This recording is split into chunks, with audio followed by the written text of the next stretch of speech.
Dear students, class 9th maths chapter 8 exercise 8.2 का question number 2 solve करते हैं। Question number 2 में हमको दिया गया है कि ए बी साइड का mid point P, B C side का mid point Q, C D side का mid point R and A D side का मिड पॉइंट S है। हमको प्रूव करना है कि पी क्यू आर एस एक रेक्टेंगल है। तो सबसे पहले हम क्या करेंगे, पी क्यू आर एस को पैरेललोग्राम प्रूव करेंगे। अगर कोई पैरेललोग्राम जिसका कोई सा भी एक इंटरनल एंगल 90 डिग्री का हो जाता है तो वो एक रेक्टेंगल कहलाता है। तो सबसे पहले हमें पी क्यू आर एस को पैरेललोग्राम प्रूव करना है। उसके बाद हम किसी भी एक एंगल को, जैसे पी एंगल या क्यू एंगल या आर या एस एंगल में किसी भी एक एंगल को 90 डिग्री का प्रूव कर देंगे तो फिर वो एक रेक्टेंगल हो जाएगा। तो सबसे पहले हम ट्रायंगल लेते हैं, ट्रायंगल ए बी सी। तो लिखेंगे in triangle A B C हमको गिवन क्या है, P is mid point of A B, P is mid point of A C, ये हमको गिवन है। And Q is mid point of B C and Q is mid point of A C, ये भी हमको given है। तो mid point theorem का use करके बता सकते हैं कि P Q is parallel to A C and also P Q is half of A C. तो लिखेंगे P Q is parallel to A C and P Q is half of A C according to mid point theorem, by mid point theorem. फिर हम A D C triangle को लेंगे, लिखेंगे in triangle A D C R is mid point of C D, ये हमको given है। R is mid point of C D, ये हमको गिवन है। And S is mid point of DA, S is mid point of DA, ये भी हमको given है। हम अगेन मिड पॉइंट थ्योरम का यूज़ करेंगे और कह सकते हैं SR is parallel to AC and SR is half of AC। तो लिखेंगे SR is parallel to AC and SR is half of AC। इस वाले को हम इक्वेशन नंबर 1 डालेंगे और इसको इक्वेशन नंबर 2 डालेंगे। इसको भी हमने प्रूव किया है बाय मिड पॉइंट थ्योरम। अब हम इक्वेशन 1 एंड इक्वेशन 2 को देखते हैं कि PQ पैरेलल है AC के एंड SR भी पैरेलल है AC के। It means PQ and SR are also parallel to each other. तो लिखेंगे from equation 1 and 2 PQ is parallel to SR। दूसरा रिजल्ट आ जाएगा इससे, PQ है half of AC and SR भी है half of AC। It means PQ is equal to SR, also PQ is equal to SR।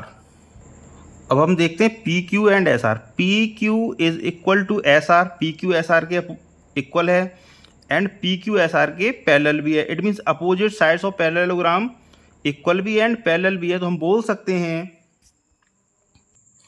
इसको मैं equation 3 डाल दे रहा हूँ और मैं बोल सकता हूँ कि PQRS एक पैरेललोग्राम है क्योंकि अपोजिट साइड्स पैरेलल भी हैं एंड इक्वल भी हैं। तो लिखूँगा hence PQRS is a parallelogram. क्यों है ये? Because one pair of opposite sides are equal and parallel. अब हम ट्राइंगल लेंगे BCD। तो लिखेंगे in triangle BCD Q is midpoint of BC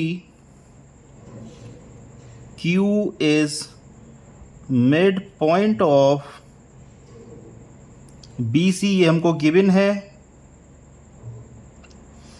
and R is mid point of CD, ये भी हमको गिवन है, and R is mid point of CD, ये भी हमको गिवन है।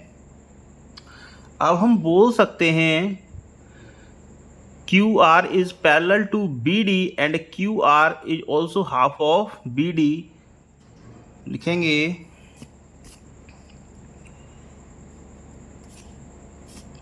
QR is parallel to BD and QR is also half of BD according to by midpoint theorem। By midpoint theorem, इसको हम इक्वेशन 4 मान ले रहे हैं।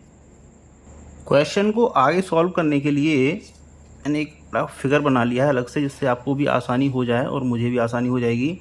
मैं यहाँ कुछ नंबरिंग कर ले रहा हूँ, इसको मैं नेम दे दे रहा हूँ L, और जहाँ पर diagonal AC and BD bisect कर रहे हैं उसको मैं M नेम दे दे रहा हूँ, और इस पॉइंट को मैं N नेम दे दे रहा हूँ।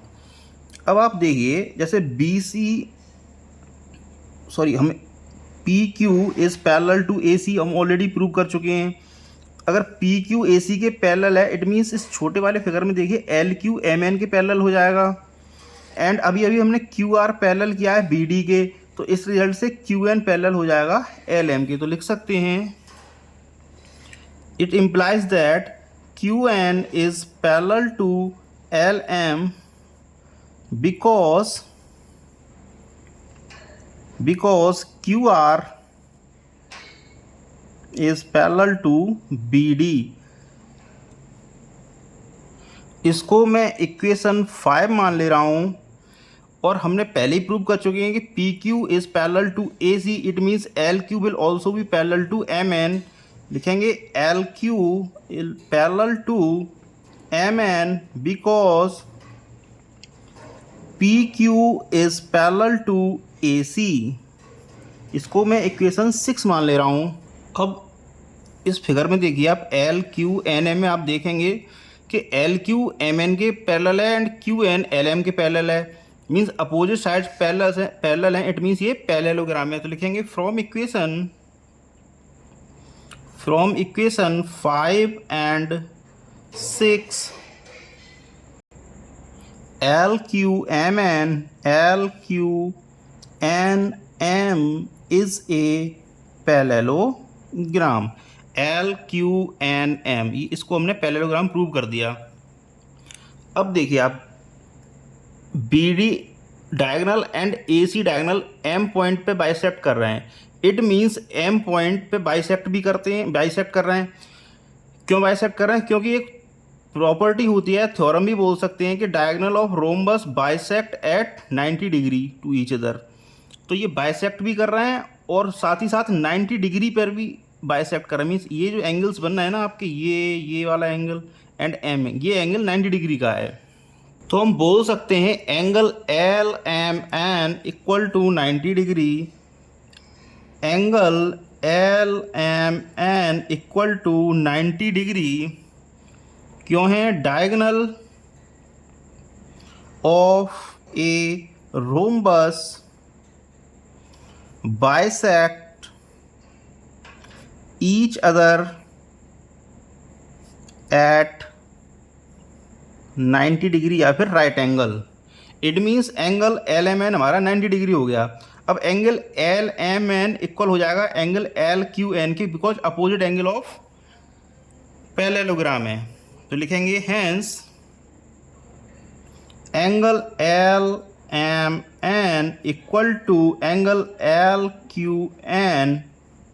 ये क्यों इक्वल हैं? Because opposite angles of parallelogram, इस वजह से दोनों एंगल इक्वल हो गए। It means angle LQN equal to 90 degree. अब एल क्यू एन देखिए कहाँ बनना है, एल क्यू एन ये वाला एंगल 90 डिग्री हो गया, और ये है किसका angle, P Q R S, जो हमने पैरेललोग्राम प्रूव किया था, ये पैरेललोग्राम है, इसका एक एंगल राइट एंगल है, मीन्स 90 डिग्री है। अब ये जब किसी पैरेललोग्राम का एक एंगल 90 डिग्री का हो जाता है तो वो रेक्टेंगल कहलाता है। तो हम लिख सकते हैं hence a parallelogram whose one angle is right angle is a rectangle. Hence PQRS is a rectangle. Thank you very much for watching. इस क्वेश्चन को हमने सॉल्व कर दिया है।